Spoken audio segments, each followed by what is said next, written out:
Cheers. Cheers.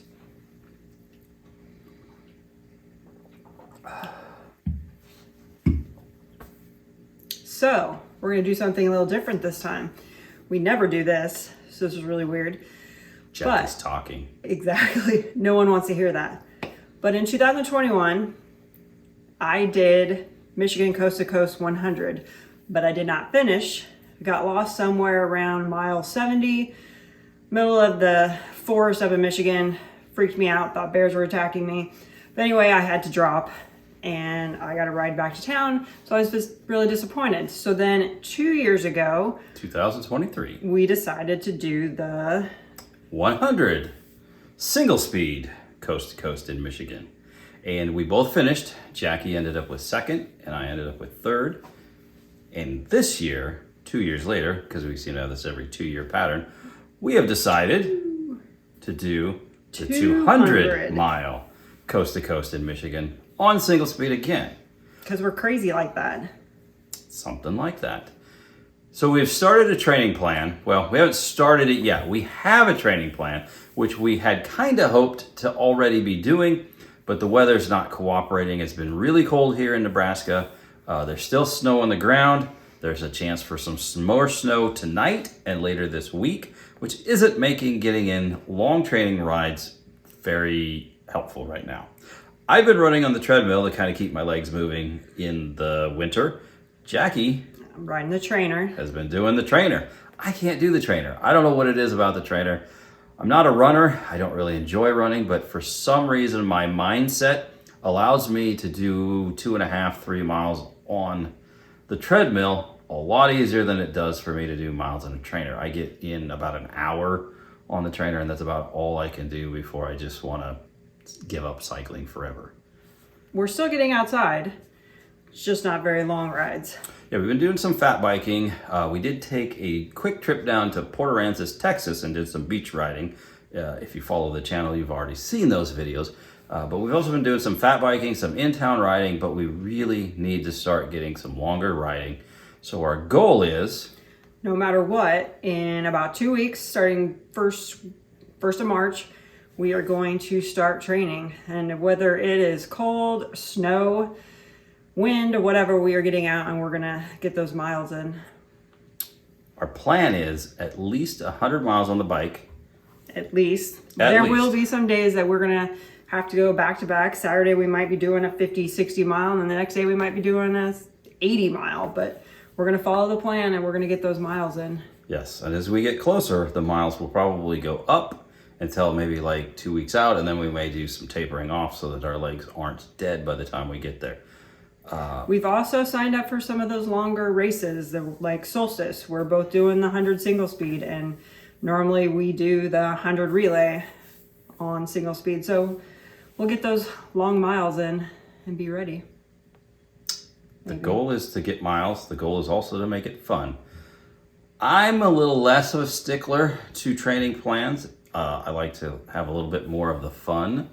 This one over here is a little bit more of a stickler to the actual training plan, so this could be interesting. I know what I need to do, and that's why I'm on the trainer. I need those miles in, whether it's only like 20, 25, 30 miles on the trainer almost every day, or with a couple days of rest, but I need that. And I know I need that to keep up with him. And Justin Hendricks is also doing it with us, and Julie, his wife, is our sag wagon. Yeah, the one requirement to do the 200-mile race is that you need to have somebody there present following you, because they are your support for the 200 miles. There is no other support that I'm aware of. They bring all of your stuff to the different checkpoints, and so everything that you needs to be in the vehicle with your sag person. And if, God forbid, something goes wrong and you can't make it, there's no other ride. It's literally across the mitten of Michigan. Yep, we're going from the east side to the west side. Right. The 100 mile was a loop. So theoretically, you were supposed to have a sag stop too, you're supposed to have a sag support for that one too. We didn't. Shh, don't tell anybody. because we figured it was a loop. If anything else, we just cut the course when we go back. This one is a straight across, so there is no cutting the course, which is why we have made sure that we have a sag support this year. And we thank Julie for doing that, because it's going to be really boring for her to drive 200 miles all by herself, about the speed of a bicycle in a car, and then wait for us to catch up to her. And then we're going to switch out our nutrition and all of the other stuff that we need and get going again. And that's another thing. The longest I've ever rode is a little over 100 miles, maybe 110 or something. So nutrition is going to be huge for me to get it right, to make it those 200 miles. I've actually done 150. I've done 150 gravel worlds multiple times. I've actually finished it twice. Both times were on a really heavy Pugsley fat bike. So I'm hoping that this single speed will help me get those extra 50 miles, being a little bit lighter. We've been almost exclusively single speed now for 2 years. 2 years, 2.5 years when we got them. We upgraded the wheels to Cantu wheels. Highly recommend Cantu wheels if you're looking for a pair of carbon wheels made right here in the US in Texas, by Venny and John. Great company, great people.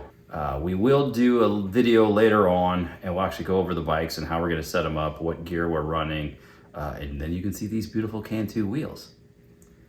But I think for now, unless Jackie has anything else, we're going to wrap this up, and we will try to post at least weekly, especially once we get going, at least weekly, maybe bi-weekly, depending on how the week goes. Kind of let you know how we did for mileage, kind of let you know our ups and our downs, how we're feeling, and all the ins and outs of training for several months for an event that isn't until the end of June on Jackie's birthday.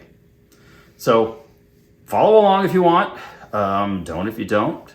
But I suppose if you sat through this long of us rambling, you probably might want to watch 1 or 2 more videos.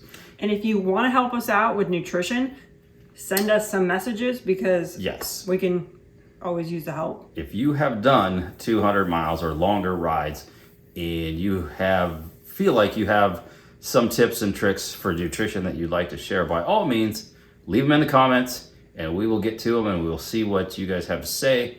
Because neither one of us has done 200 miles and neither one of us really is sure on how to go about maintaining that nutrition. Because I know for me, all of that sugary stuff over a couple of hours really starts to not sit well with the stomach.